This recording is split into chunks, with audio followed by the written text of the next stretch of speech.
Mayong adlaw mga tikalon.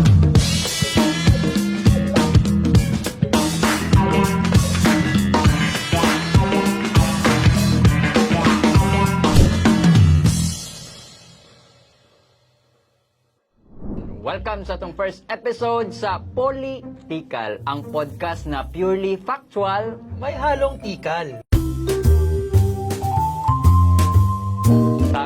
Karon partner no, attorney, atong hisgutan ang human na magining filing of certificate of candidacy. Atong hisgutan kay may mga pamilya nga nisulod og politika. Tama, Let's tama. talk about political dynasty. Attorney, unsa man ning political dynasty? Siguro para sabat naton sa insakto, no? Testingan ta ko nag-eskwela lagi man ni si J. Mark sa law school, no? So, J. Mark, ano ang political dynasty? MA lang ko ba? Murag abogado. Pero sa akong pagkasabot, attorney, no, ang political dynasty is somehow a culture inside sa politics na kung asa gisudlan sa mga dagkong pamilya. May lado such as... Anong gisudlan? Anong gisudlan? Sige, gisudlan, no? Pinasok! Pinasok ng mga pamilya, kagaya ng attorney, like Aquino, Marcos, and somehow sa political dynasty may dalawang klase ng political dynasty. So, ano ning duha ka klases ang political dynasty, J? Okay, tikalon man ta, dalawa na ka klase. Panindugi na. Oo, ang fat dynasty at saka ang obese So, dynasty. iniwang ang political dynasty? Wala iniwang na political dynasty unless na ako eh. Pero kana attorney, fat and obese political dynasty. Anong diferensya sa duha, J? Ang fat political dynasty is just only successor, attorney. Na, Example, si Mayor, papa niya Mayor, nag-end ang term. Ang nagsunod na Mayor is ang iya anak. So that's what we call fat dynasty. Ang obese dynasty naman or obese political dynasty, attorney, is katong mga nagsabay-sabay gyud. Anak naghimong councilor. Ang asawa na imong vice mayor. Patay. Mayor ang amahan. Napailulong nga congressman. Mo na obese. Tambo kayo. J, meron pumakot. Paano na pag may kabit nga upod? Din sa ano klase nga dynasty na? May mistress political dynasty. Pero sa pagkakaroon, wala siguro. Kaya wala pa may kabit nga itong... Di ka sure. Pero mao lang to ang setup sa political dynasty, no, para masabtan po sa atong mga kaubanan, labi na sa atong mga tikalon diha. So para may mastoryan kita mga katikal, no, ang political dynasty base sa aton nga konstitusyon nagahambal nga dapat may equal access ang mga tao sa pagdalagan sa public office. Tapos dapat ang aton Congress mapasasang layi kung saan kung diin ibawal ang political dynasty. Pero tanaw ni mo, Jay, nga hasta subong o ay gapon sang napasar nga layi about sini. Kung imong lantawon, attorney, gikan para gani sa datos from Asian Institute Management, more than 80%. 80%? Grabe po na yun. 80% ang mga members sa House of Representatives, even sa Senate, attorney. Ang naadiha, mga klase-klase, gihampong pamilya. Mga balik-balik, oy! Huwag yung kakitag. Wait lang. Oo. Factual ni o tikal ni? Factual na. Ang tikal, siguro, 20%. Ang butang kung 20% rabagyod ning mga independent na mga politiko diha nga wa jud akong pamilya. Kanlas wala jud pamilya diha. Wa jud sulod sa political dynasty diha. Parang iba ang dynasty sang kanlas ko na eh. Especially ang mga ari sa Jensan eh. Mga ansa. Ito sa third type of political dynasty nga ating historian. Ano? Mistress political dynasty. Oy, grabe. Joke lang. Pero mo to mga tikalons, more than 80% good ka attorney ang ginaingon nga mga members of the House of Representatives sulod gyud sa Kongreso ha nga adunay political dynasty. Grabe. Pero katikal, ang effect man sini kete ibig botsinghanon ging boto sila sang tao. So palangga sila sang tao. Hindi ba tama lang ini nga makapungkok gyapon sila? Ay ako attorney kanang political dynasty, pabor ko ana oy. Pabor ka. pabor ko ng political Halin dynasty. giniguro sa political dynasty si J. Mark. Ay, basta may mistress political dynasty, okay.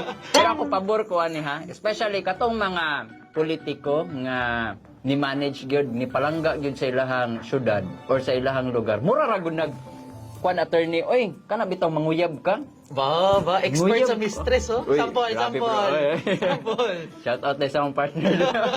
Pero kana, mura ra gud nagpagpanguyab. Imuhang ampingan, imong alagaan, tagaag bulak, Agoy. tagaag chocolates. Ayakan tanan. Unya Nya- kay mistress. ay, legal na, legal. Mao na, tapos ihatag nimo ang tanan, palanggaon nimo. Unya, at the end of the day, imo lang ihatag sa uban, di pud ko ana, oy.